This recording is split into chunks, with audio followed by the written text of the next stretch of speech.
Welcome to LOA Today. I'm Walt Thiessen. With me today is abundance teacher and money coach, Jody Lynn Craven. This is your daily dose of happy. We are so happy you decided to join us today. Jody Lynn, it was just occurring to me, it's kind of a funny thing because, I mean, you're a money coach, right? And we've had quite a few people on the show lately who are wealth coaches, money coaches, financial advisors, and so forth.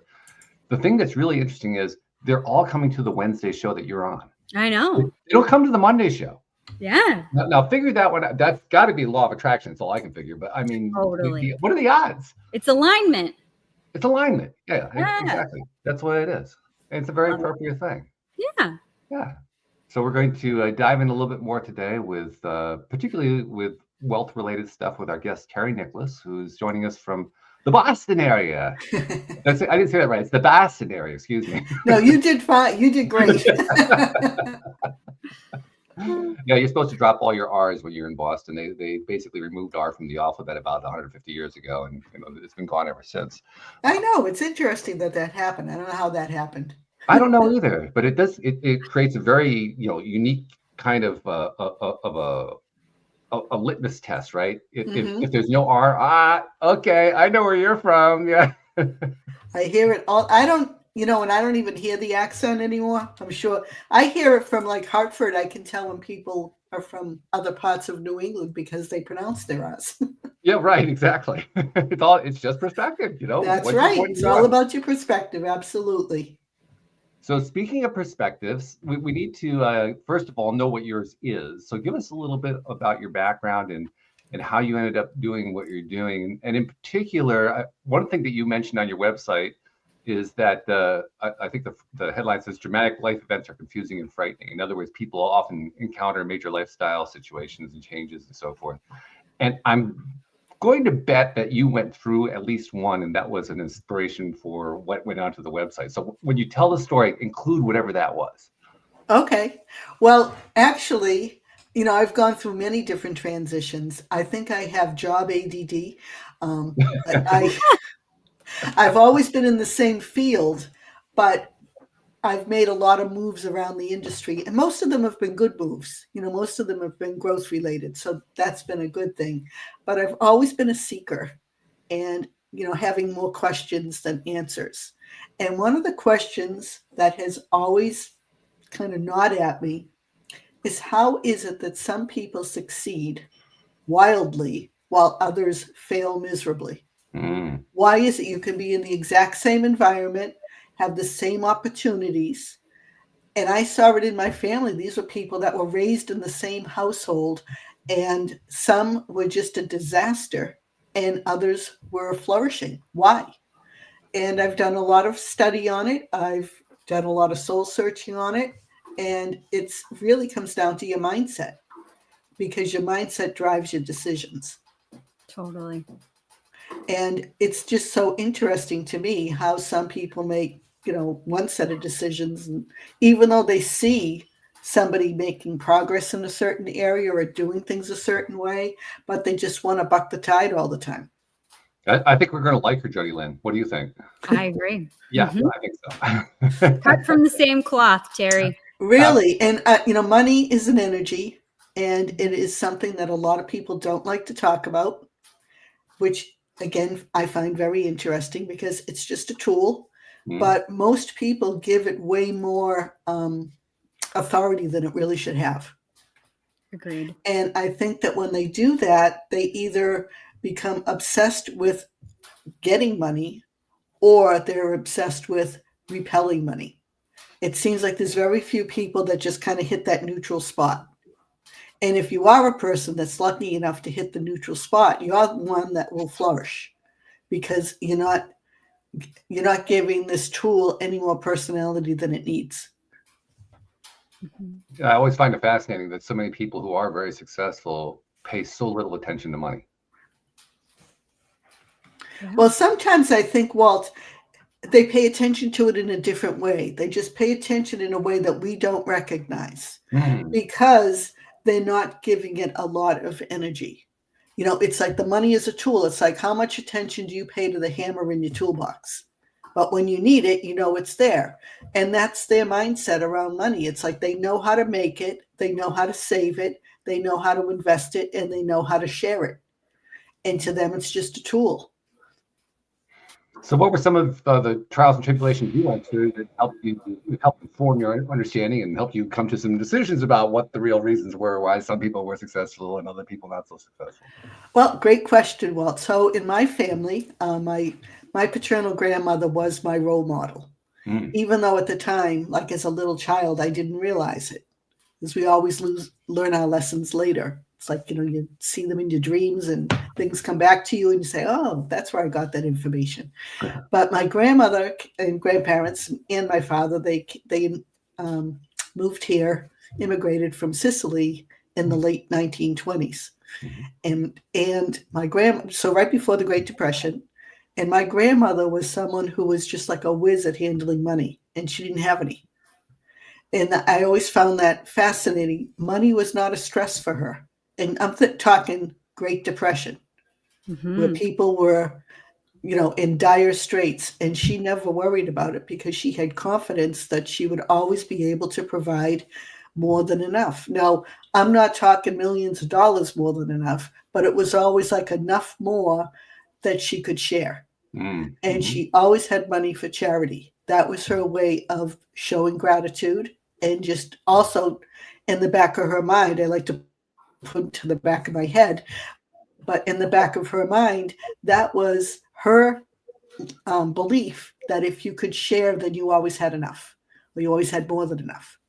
And she had 4 children, and only one of her children really followed her lessons. And what was fascinating to me is 3 of the 4 were all in the exact same industry. Really? So they all had the same business, grew up in the same household, both parents the same, everything. And only one listened to her lessons. The others wanted to go in a different direction. That was their decision. Those were their choices. One of my uncles was a get-rich-quick guy. I mean, he was always looking for some sort of a scheme to get rich quick. And the other, it was just no matter how much money he had, it was never enough. And I equate him to the person that's like the glutton at the all-you-can-eat buffet. No matter how much is before you, it's never enough. Yeah. And again, those were their decisions. Why they made those decisions, I have no idea. But the one that followed the lessons is still alive. He's 95 years old, and he's still enjoying his lifestyle. I mean, he has his aches and pains and things like that, but, he doesn't worry about money. And it's not like we're talking millions of dollars, but he knows that what he has is going to sustain him. Yeah, that makes a huge difference. And he's very content with that, which is wonderful. I saw him just a couple weeks ago. I went to visit him, and he said to me, he said, it really bothers me that my brothers didn't listen to me. They made fun of him. Oh, Charlie, he's got his last buck. He's got the first buck he ever made. He might, I don't know. But all I know is, he's got the last laugh right now, which is interesting. Yeah. So that was one experience that I had, just witnessing that. But the other thing that was really compelling for me was seeing how many women were so dependent on their husbands for their survival, and they didn't understand how to run a household, like really how to manage money. They might have known how to pay bills and do things like that, but they really didn't have the full picture. And in many cases, it was a power struggle between the two of them, the husband and the wife. And it was, the person who made the money made the rules, and the other person just had to go along. And, I saw people that I had one relative who lived in an abusive relationship because she was afraid, because she didn't have any way of making a living. And then eventually she did get out of it, but she always struggled financially. It was always a real struggle for her. She didn't even have a high school diploma. So for her to have to go out and try to find a job, and jobs were limited enough for women back then, never mind when you didn't even have a high school diploma. And I saw that, and I think there was just a lot of information that I must have absorbed over the years, and it stuck with me. And then when I got to a point where someone had said to me, gee, you probably would make a good financial planner. This was back when financial planning was fairly new. I didn't even know what it was. And so I, did some research, and, one thing led to another. I ended up getting the CFP certification. And I found that there was a really important way that you could really help people, not just, and it wasn't just about investments. I've never been one that's just about investments, but it's really about understanding how money works, understanding the basics, your cash flow, and the messages that you give to yourself. What is the information that you tell yourself? What are the stories you're telling yourself? And if you're constantly telling yourself, I live paycheck to paycheck, well, that becomes your reality. And how do you change that? The only way you change that is you have to rewrite that MP3 player that's going on in your head, what I call the itty bitty committee. You have to tell it different stories, but that you have to make them real. And the way that you make them real is different behavior. So for example, something really in this, when I tell people this, Walt, Jody Lynn, believe me, they think I'm crazy, but it works. And that is, if you are somebody who tells yourself you live paycheck to paycheck, you have to do something different. So what's the opposite of that? It's saving money. It's putting some money in a savings account on a regular basis. Like every paycheck, some money goes to a savings account. It doesn't matter how much. It's not a number. It's a habit. So even if it's $10 a week, or whenever you get paid, have a certain amount of money moved to a savings account on a regular basis. Now you can tell yourself, I save money with ease and grace, because it's true. It's easy for you. You have it done automatically. Mm-hmm. Jody Lynn, I'm watching you intently as you watch Jerry talk, and I can practically hear what's going on in your head. Share with the audience what's going on. No, I love this. I think that we get so, just as a society, because we've been taught not to talk about money, or it was shameful or whatever. I've also been very curious about that, Terry, like why?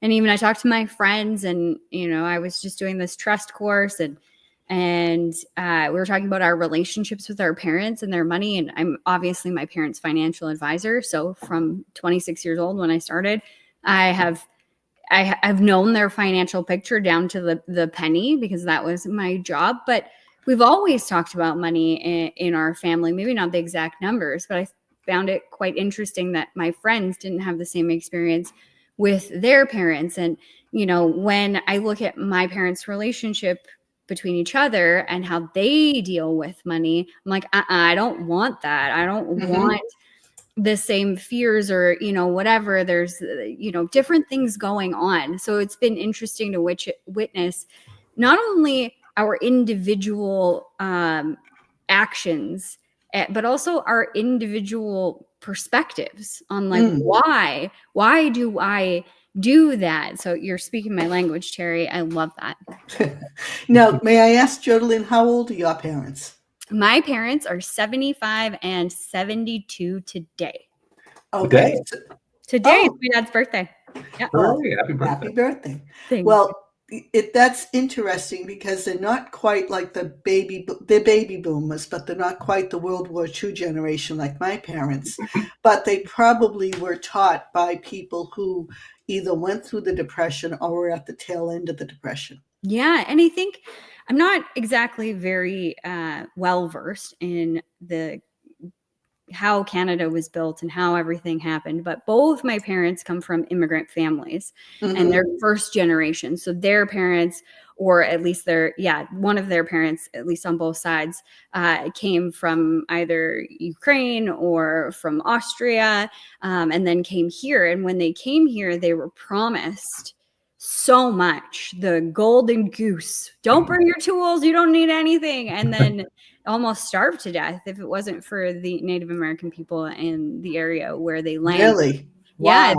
Yeah, they taught them how to trap rabbits and stuff. Like my dad tells me stories of going to the river and carving out a block of ice. Like they didn't have electricity until his baby brother was born, because he was preemie, and so they needed electricity to be able to warm something up, or I don't know. Like, so he grew up in that old generation, very different than today.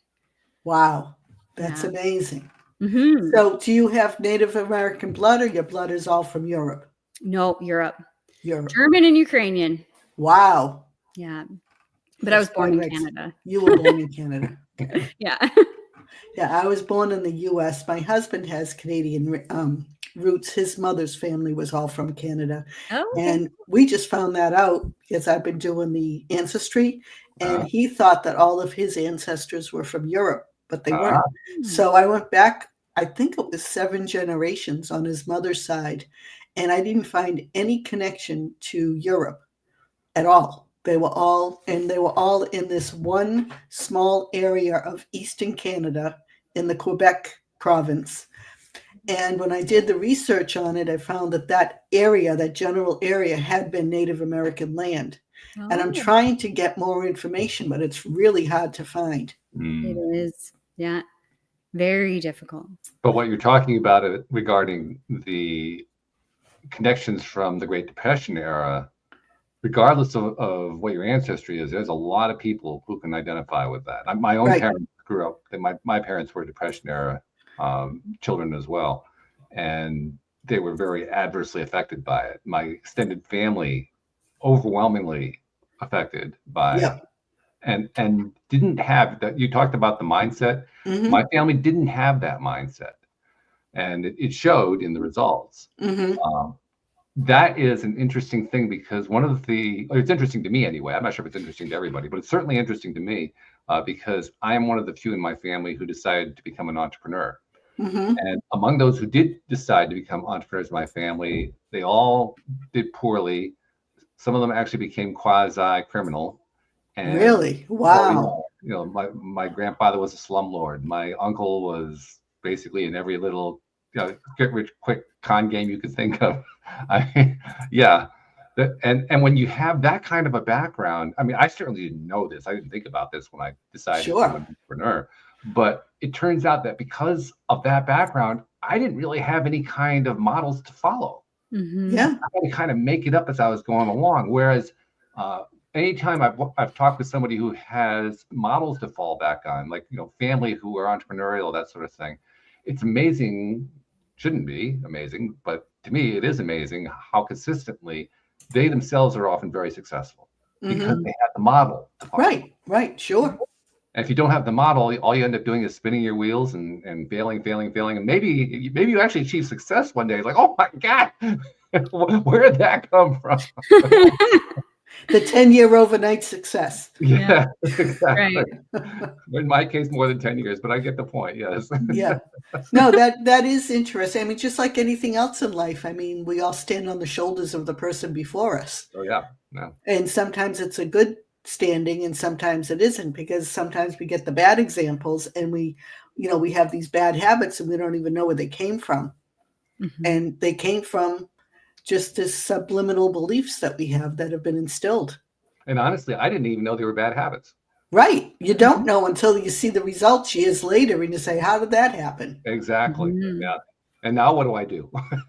Right. And in your 50s and you're trying to dig yourself out of it. So Yep. Been there, done that, got the t-shirt. Yes. Lots of fun. Ain't we got fun? Oh yeah.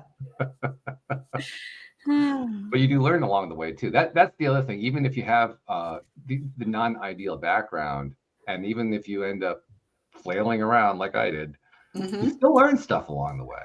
Oh yeah.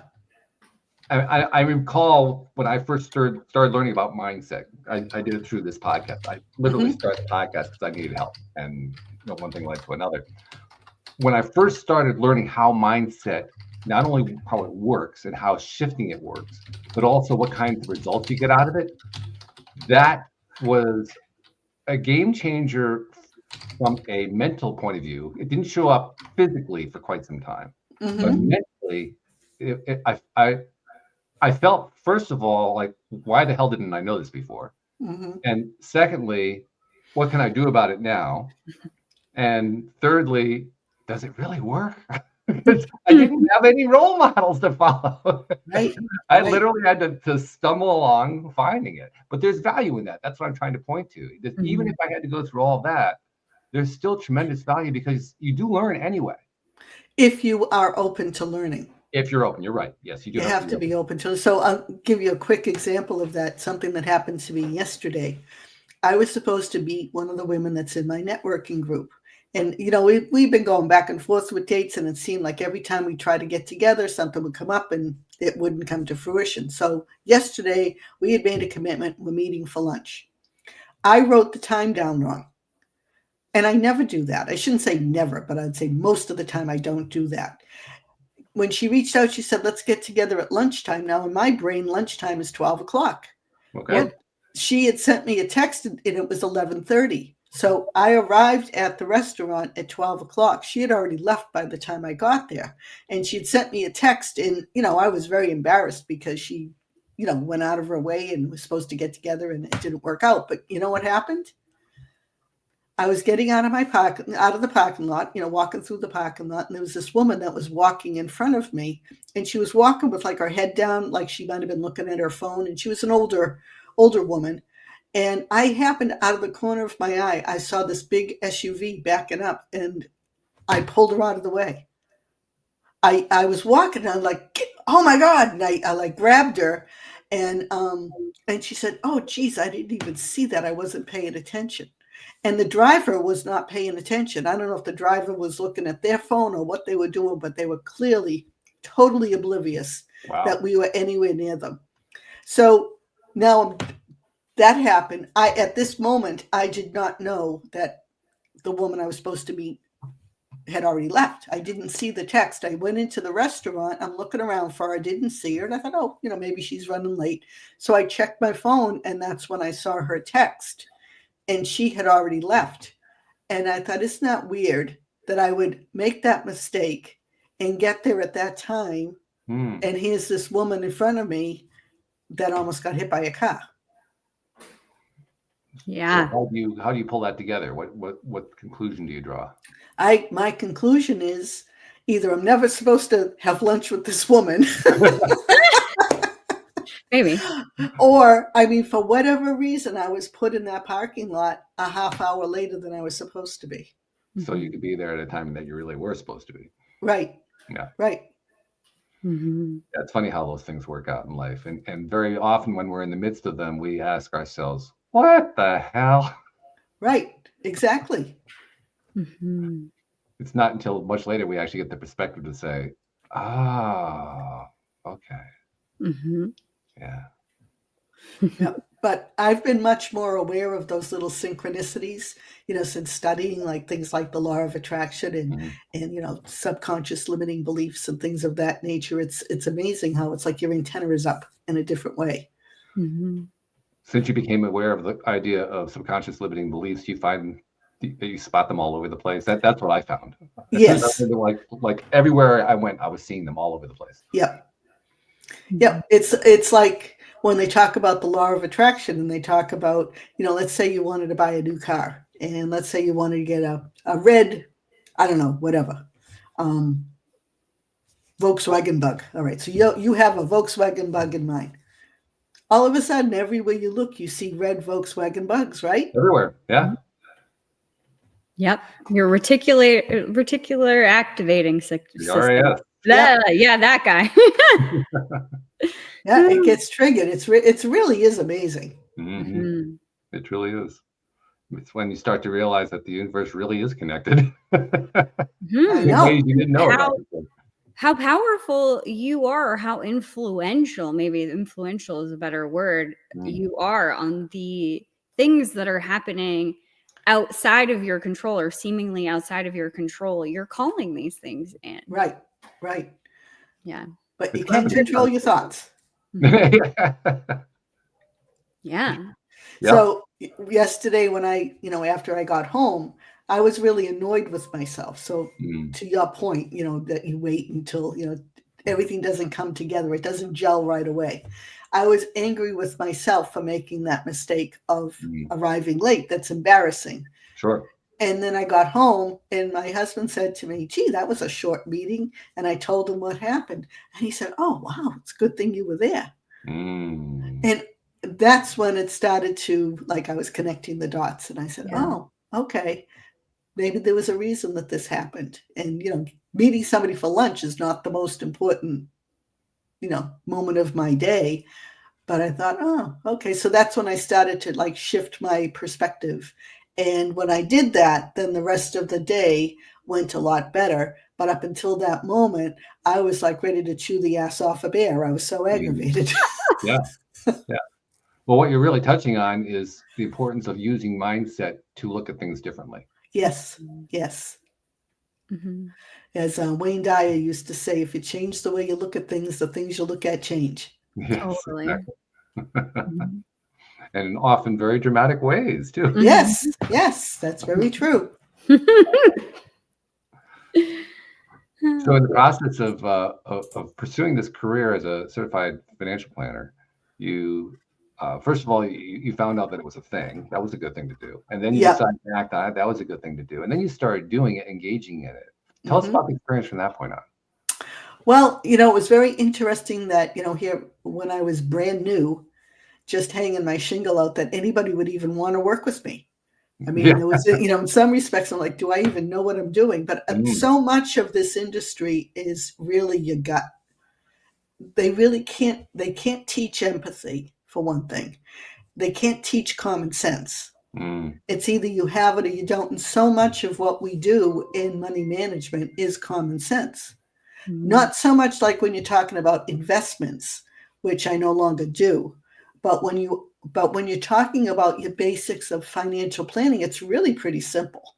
Mm-hmm. We have a tendency to make it a lot more complicated than it needs to be. And I think that's an industry thing as well. Totally. But one of the things that I realized shortly after I started doing the work, when I started, this was way back, and insurance companies were the leaders of the financial planning industry, at least here in the US. I don't know what it was like in Canada, but that's what it was like here. And American Express used to be an insurance company, and they were the leaders. And then they became like all different derivatives of themselves. But when they wrote a financial plan, all of the software was really geared toward telling people they needed some form of insurance. Like insurance was going to solve all your problems, whether it was an annuity, it was life insurance, it was long-term care, whatever it was, insurance was the path. That was the glide path towards financial security. Mm-hmm. And I said to myself, in doing this, it felt very disingenuous. Nothing wrong with insurance, but it just felt very disingenuous. And I thought, this is a great tool and we're really not using it properly. So I started not only doing my own research, but that's when I found like the Money Coaching Institute, and I became certified as a money coach. And I thought there's so much more to financial planning than financial planning. And I revamped my process, the way that I worked with clients, to a coaching model, where instead of just giving them a plan, I would write the plan, but then I would coach them through every segment of the plan so that the plan got implemented. Mm-hmm. And along the way, I incorporated money coaching so that they not only knew what they needed to do, now they had the willpower to do it. And I saw that it made a huge difference in people's lives because I could really get into their blocks. Like, what were the things that were standing between them and success? And it was usually mindset things. And if I could talk to them about that and help them change their mind, basically, they changed their results. Mm-hmm. I'm watching Jody Lynn again, and she's going like, life insurance, yes, check. No, not really appropriate, check. Yes, need a new mindset, yes, check. Become a money coach, check. I mean, she's just going down your checklist. Absolutely. And I think it's so needed. I mean, we're not really taught this stuff in high school. We're not taught how to think about things. We're just taught what to think. Exactly. And then if we've learned about money from a inferior place or a place of scarcity, like that's exactly how you're gonna think about things. Right. Or a place of fear. A place of fear. Yeah, absolutely. For me, I was always chasing money because I thought that it would finally make me worthy. Mm-hmm. And that was a huge realization for me that it wasn't really the money. It wasn't money at all. Like you said, I love that sentence. We give money more authority than it deserves. And that's 100% true. Mm-hmm. And I think taking that step back and looking with a financial advisor. When you go through your plan, I know a lot of financial advisors. I am one too. Most of them just here, this is what you should have. Right. Why? Because I said so. Like most people have no idea. Right. What the terms are. They complicate everything so that it's this other language, and you're like, sure, yeah, right. I know exactly what you're saying. I don't know what you're saying. And that's why nothing gets done. That's why nothing gets implemented, because they don't understand it. Exactly. So when you use a different approach, when you use more of a coaching, you're teaching them, but you're not teaching them. You're teaching, you're not preaching. And that's the difference. Because now when you coach, you're pulling information out of them that's in there, that's inside them, but they just don't know how to access it. So you're helping them come up with their own answers. And when the answer is their answer, now they want to do something about it. Now they get it. So I can give you a quick example. A woman who I was working with who had, she was a mess. Poor thing. I mean, she's a lovely, lovely person. Heart of gold, but financially a disaster. And a lot of it was the way she was brought up. Her parents just had a lot of real issues around money. Her father was overly generous to the point where the family would do without, because he felt like he was going to get into heaven if he was more generous than he could really afford to be. Yeah. I mean, it's all a balancing act, and he was completely out of balance. That had such an effect on her that she became like a money repellent. And she would earn money and she couldn't spend it fast enough. And it was always spent on stupid things. And she was the first one to tell you. Now, a big part of her problem was not even so much the spending as it was the earning. She was significantly underpaid for the work that she did. She was an RN. She had been in the field for over 20 years. I had a lot of RN clients, working with women. You tend to have people in similar industries. And all of them that I knew were making twice as much as she was. Wow. Twice as much. And I tell her this every time we get together. And I said, you have to find a better job. This is ridiculous. You were so underpaid. And that was affecting her self-worth. Sure. So I worked with her on helping her get the courage to go out and look for another job. And I said, well, just look online. We're not going anywhere. There's nobody but you and me that are going to know about this. And she said to me, I would rather walk down the street naked than go out and look for another job. Just the thought of putting herself out there terrified her. So I said, well, what is it that you're afraid of? What in particular? She said, they might ask me a question I don't know the answer to. I said, okay, let's make a list of questions that you are afraid that would really terrify you. What kind of a question could they ask that would really terrify you? So we made a list of the questions, and then we found the answers. And we practiced answering the questions. So once we did that a couple of times, then she was getting her confidence. And we went online. Looked at a local hospital that's like a large hospital in our area. They had so many openings, it was ridiculous. I said, there has got to be a job here somewhere for you. There has to be. There was like 50 openings. There's no way you're not going to find something. Well, sure enough, she sent in a resume. I helped her polish it up and write a nice cover letter, sent that off. 2 weeks later, she got a call. They wanted her to interview. So now she's freaking out. I said, don't worry about it. We've got this. We went through the whole process. We practiced. She went to the interview and she was in a room with 6 other people. So her and 6 people asking her questions. And they kind of went round robin asking her a question.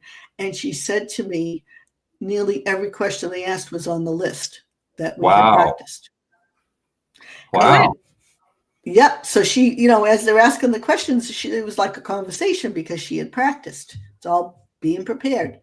So she came out of the interview and she called me from the parking lot and she was all excited. And she said, you're not going to believe it. And I said, they asked you all the questions. She said, how did you know? I know, the law of attraction, what you bring, that you brought that on yourself because you had that in the back of your mind. You were practicing. Well, long and short of it is she did get the job. She doubled her income right away. Wow. A year later, she got a raise. And now when she got a raise, first she doubled her gross income, then she doubled her net income because her benefits, she had much better benefits, but some of them she had to pay for. So when she got the raise, now her net income was twice as high as her previous job, and she had better benefits. Wow. Fantastic.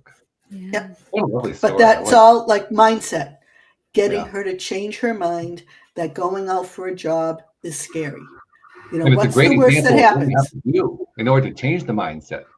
Right. I mean, You have to work really at it. take steps. Yeah. You have to stay. You do. It's not a magic wand and a bolt, magic bullet. You have to do the work. You have to, it's building a muscle. You go to the gym, you lift weights, you build a muscle. You're building your mental muscles by doing this work, and it pays off. But the flip side of it is that it actually, like you say, it actually works. It really does pay off.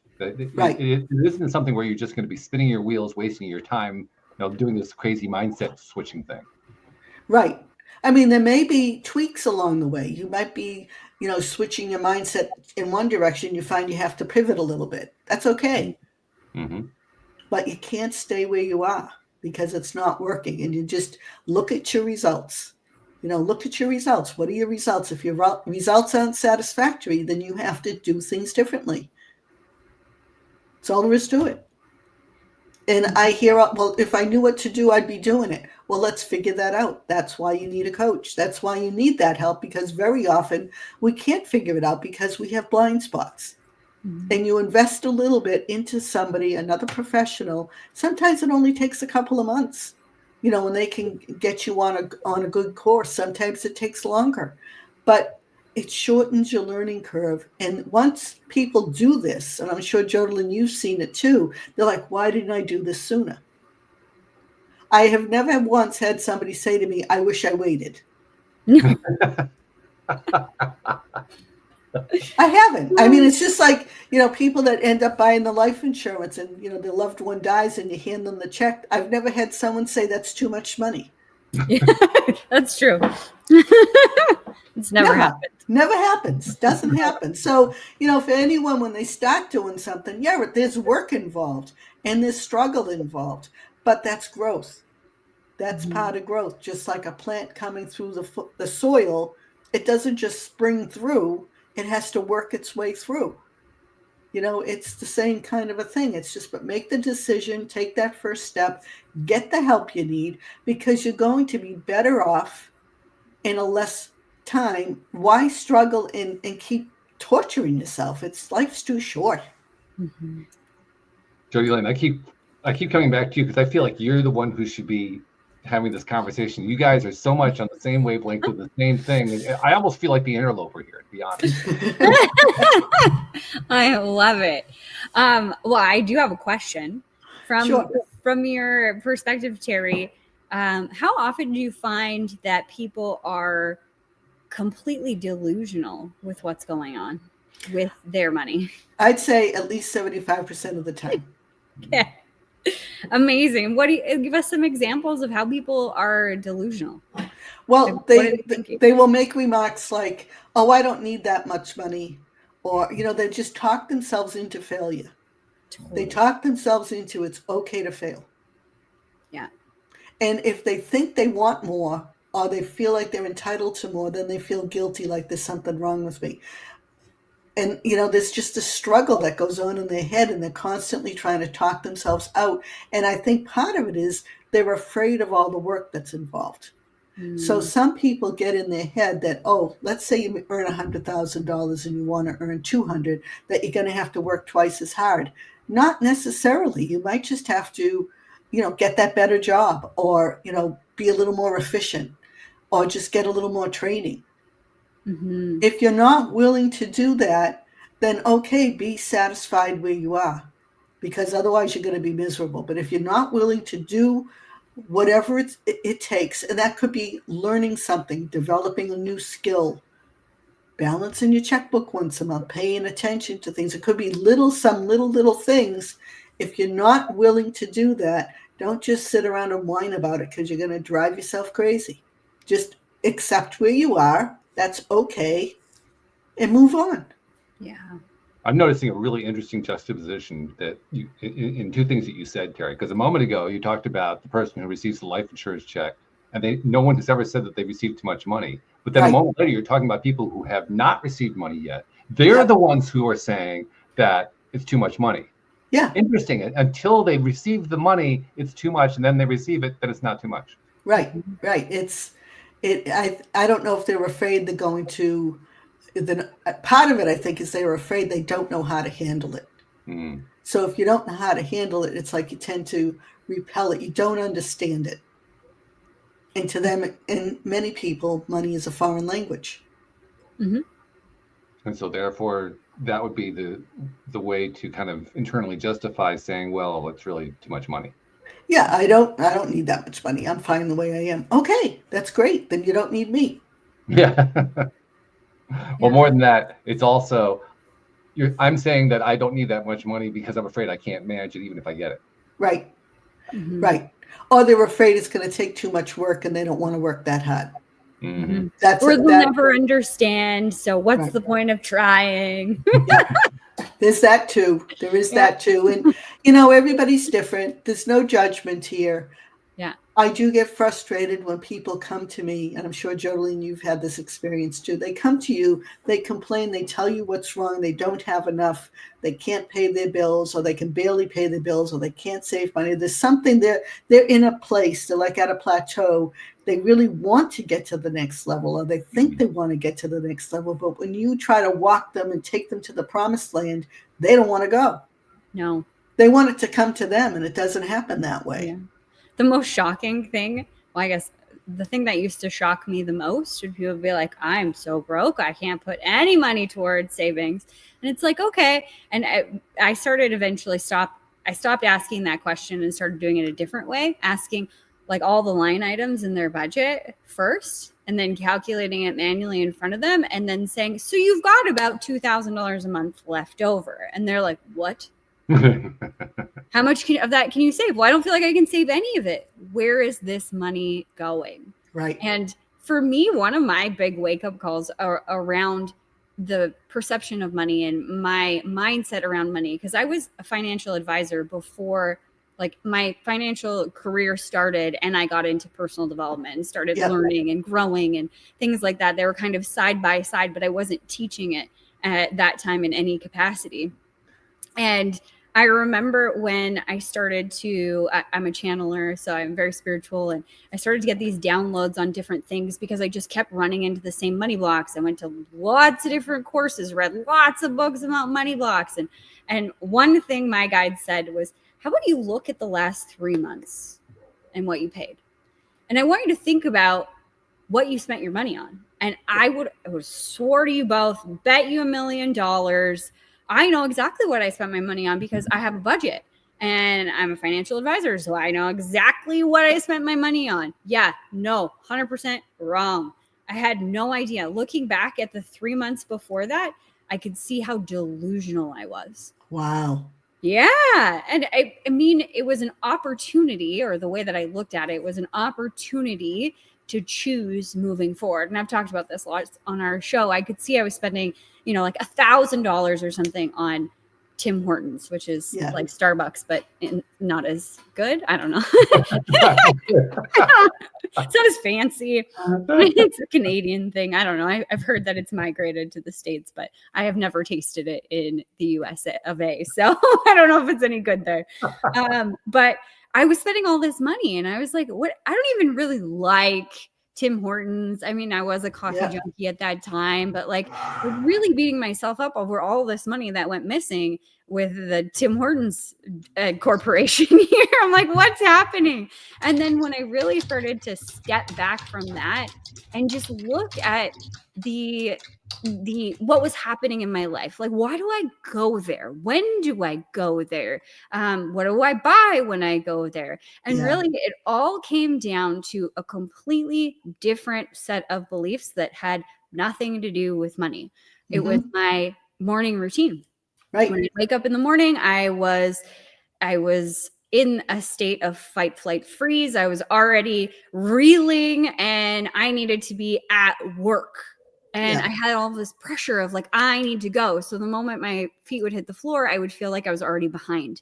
And that belief system drove me to rush out of the house. Like I'd get ready and I'd still do my personal development. I'd read 10 pages a day. I would journal. I would get ready, obviously do my hair and makeup or whatever. But do you think I could feed myself or even thought about feeding myself? Nope, didn't. Absolutely not. You know, girl in her 30s doesn't know how to take care of herself. And then I would go to the office and then I would jump straight into work, and I would work until about 2:00 when I got hangry.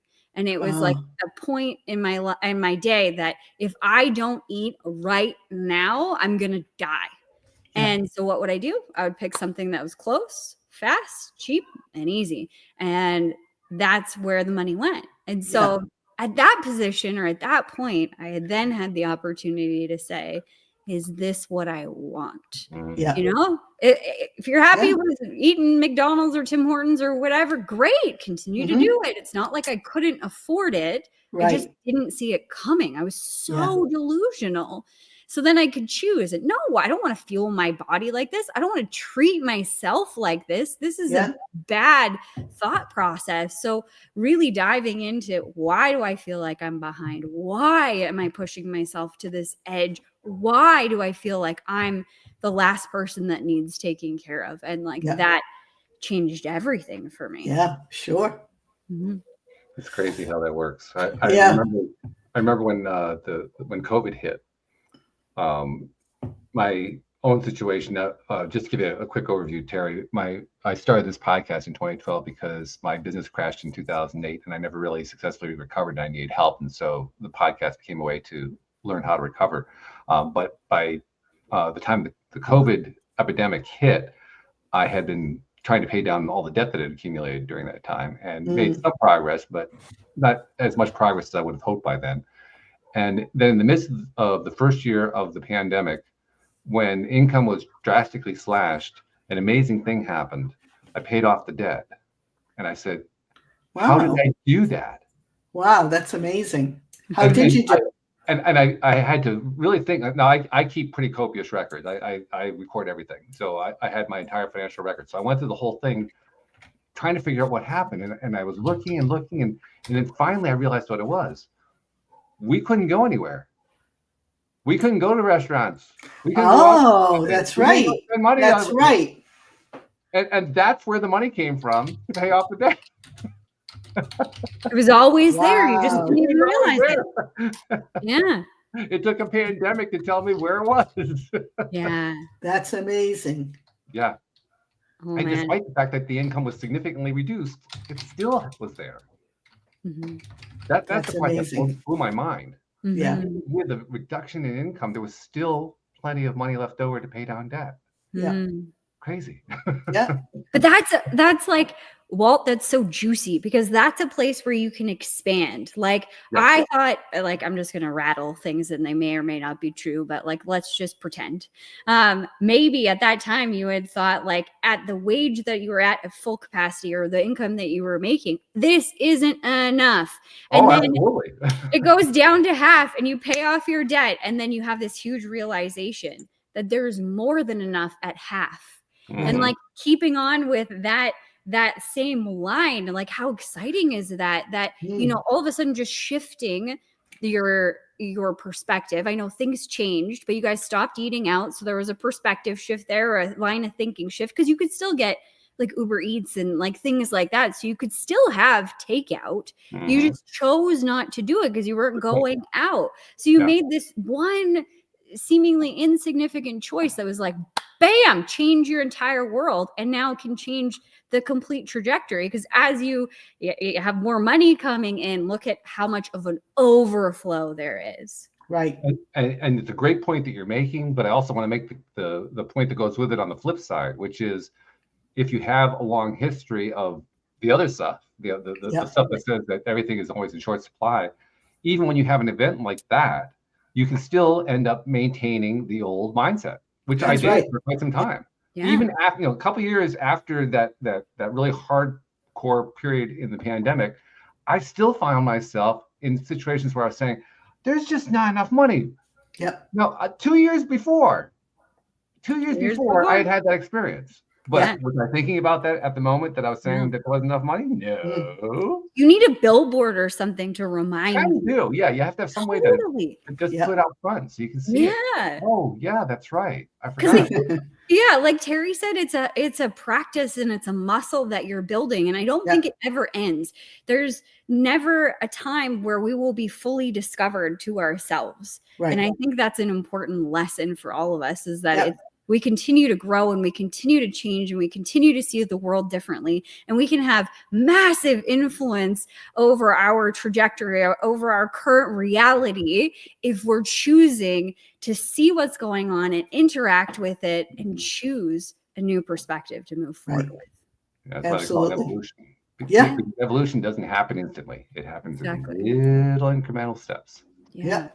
But before you know it, you've evolved to the top of the mountaintop. It's beautiful up here. Wow. It's so gorgeous. Absolutely. I think Terry's got to get going right away here. Yeah, I believe she does. So Terry, we got to ask you a couple things. First of all, for somebody who wants to learn more about you and find out how to reach you and so forth, how do they do that? Well, the best way is through my website, Walt, and that's wealthcoachforwomen.com. I did provide the links in the little chat room here. I also have one of those Linktree contact pages so they can get everything that they ever wanted to know about me off of that. I do have a gift for your listeners, and that's wealthcoachforwomen.com/pod, P-O-D. So that's a toolkit that I've put together for wealth building. They can help themselves to that. And I also have a great tool that I created that is what I call the ultimate transition checklist. So for anybody that is at a place in their life where they feel like they've climbed the ladder to success, they've looked around and they don't like the view anymore, or they're thinking of launching a business, they're in a business and it's kind of stale and they want to grow in a different way, I put together a checklist to kind of help them navigate where it is that they are right now and where they might want to be. And that link is wealthcoachforwomen.com/UTC. All right. Beautiful. I love that. So lots of little goodies here. All right. Second, we also have two other things that we like to do at the end of each show. First of all, I like to go to Jody Lynn and have her kind of tie the whole thing together because she's really, really good at it. So Jody Lynn, you're thinking about it, I know. How do you tie today's show together? This is going to be easy because this is like right here. Right? I almost blew the top off of it talking about evolution. I just get so excited and then I get into the moment and things just fly out of my mouth. But I just want to say thank you, Terry, because it's so heartwarming to see people like you in the financial industry. Thank you. You're welcome. This is such an important topic. And, I've already said it once and, you've said it already, and I'm going to say it again, because I think it's important. We give so much authority to money and we give it so much control and power to money. And it's literally a tool. If it was a hammer, you wouldn't cry over it. If it was a hammer, you wouldn't be scared of it. You wouldn't fight over it. Nope. It's a freaking hammer. And I think that as we evolve and as we learn and as we have teachers in our society, in our life and in our world like you, I think that the message will get there. And when you free yourself from that power, that authority that you've given over yourself, and you take it back, now you have your power back. Now you can change your life. Now you can move forward to literally absolutely anything that you truly desire. So thank you so much for bringing your message. You're welcome. To our room today and to the world. Well, thank both of you for having the vehicle for the message. If I had appreciate that. It's just a hammer. It's just a hammer. It's just a hammer. Finally, Terry, I want to take a moment to thank you on behalf of people who you reach out to through this podcast and other podcasts who you never hear about. You don't know what they got out of it. You never hear from them. You never see them. You don't know who they are. But they benefit from you in ways you don't even know about. And we don't get credit for that enough. So I'd like to take a moment to say, Terry, on behalf of those people you've never met, never seen, never will meet, never will see, who you've been helping in ways you didn't even know about. So I don't always have to pull people away from moving cars. We're not. No. On their behalf, thanks, because you're making a difference in this world, and we appreciate Well, it. thank you, Walt. I really appreciate that. It is my my passion to help people and get them to a better place. And you know, what I love is that it's so much simpler than we make it. And if I can just get somebody to take that one step, you know, then another step, and get to a better place, then I feel like I did my job. It's a true act of service right there. I love it. Yeah. So thank you very much. Thank you to our podcast listeners everywhere. We'll see you all next time here on LOA Today. Goodbye, everybody.